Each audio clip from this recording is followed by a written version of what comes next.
Hello students, मेरा नाम है राज लालवानी और आज का जो हमारा टॉपिक है वो है शेप्स ऑफ मॉलिक्यूल। तो शेप्स ऑफ मॉलिक्यूल को हम दो तरह से डिफाइन कर सकते हैं।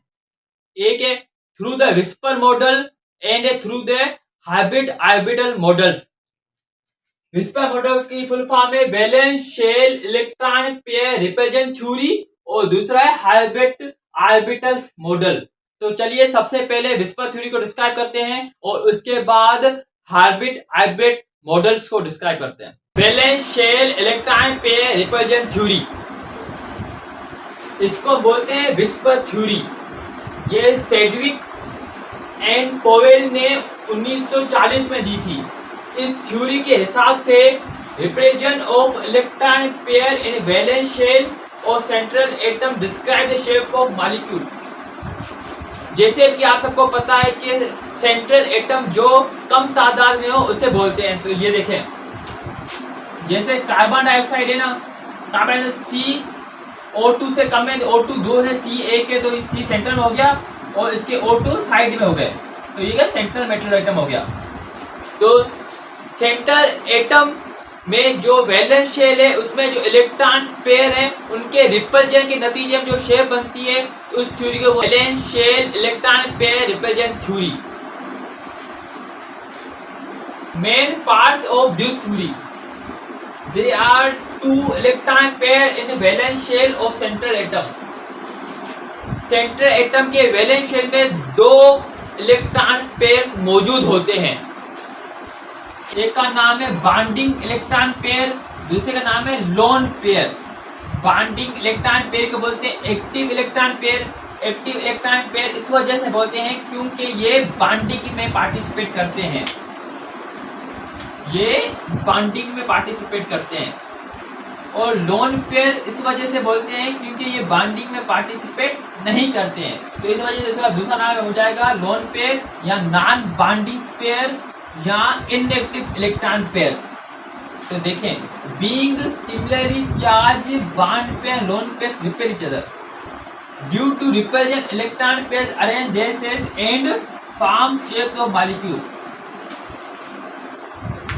Bond pair lone pair similarly charge होने की वजह से खुद को रिपेल करेंगे। जैसे हमने पढ़ा है ना, पॉजिटिव चार्ज को रिपेल करता है, नेगेटिव चार्ज को रिपेल करते हैं। तो बॉन्ड पेयर लोन पेयर दोनों एक दूसरे को रिपेल करेंगे और रिपेल्जन के नतीजे में इसके इलेक्ट्रॉन पेयर्स इस नमूने से अरेंज होंगे जैसे कि इसका शेप ऑफ मॉलिक्यूल बनेगा।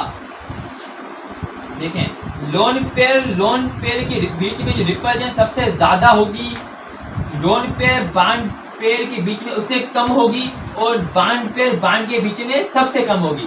पेयर के बीच में रिपल्शन सबसे ज्यादा होगी, लोन पेयर बॉन्ड पेयर के बीच में उससे कम होगी और बॉन्ड पेयर बॉन्ड के बीच में सबसे कम होगी। Pi bonds are ignore. जब हम मॉलिक्यूल्स की शेप डिटरमाइन करते हैं तो उसमें पाई बॉन्ड के एलिमेंट्स नहीं देखते हैं। स्टूडेंट्स, देखते हैं कि सेंट्रल एटम के वैलेंस शेल में जो इलेक्ट्रॉन पेयर होते हैं वो स्ट्रक्चर कैसे बताते हैं। तो देखें, चार्ट बनाया, उसमें total electron pair, bond pair, lone pair, shapes, bond angles, diagram और एग्जांपल लिखी। तो चलिए देखते हैं। टोटल इलेक्ट्रॉन पेयर है 4, बॉन्ड पेयर है 4 और लोन पेयर 1 भी नहीं है। तो शेप्स होगी टेट्राहाइड्रल, बॉन्ड एंगल होगा 109.5 और डायग्राम ये बनेगी और इसका एग्जांपल होगा मीथेन या CbR4। टोटल इलेक्ट्रॉन पेयर है 4 जिसमें बॉन्ड पेयर है 3, लोन पेयर है 1 और शेप्स इसका होगा trigonal pyramidal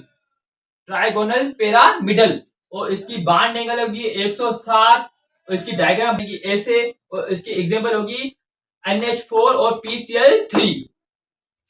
total electron pair है 4 जिसमें बॉन्ड पेयर्स है 2, लोन पेयर्स है 2, शेप से एंगुलर बेंड या वी शेप और इसकी बॉन्ड एंगल है 104.5 और इसकी शेप देखिए उल्टे वी जैसी बनेगी और इसकी एग्जांपल है वाटर या H2S।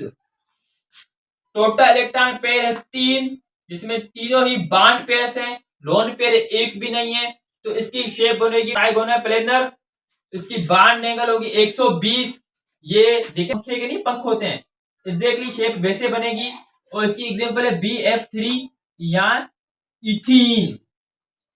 टोटल इलेक्ट्रॉन्स पेयर है 2, जिसमें 2 ही बॉन्ड पेयर्स हैं, लोन पेयर्स एक ही नहीं है। इसकी शेप बनेगी लीनियर, बॉन्ड एंगल 180, देखिए ना लीनियर बिल्कुल शेप बनी है। और इसकी एग्जांपल है इथाइन और कार्बन डाइऑक्साइड।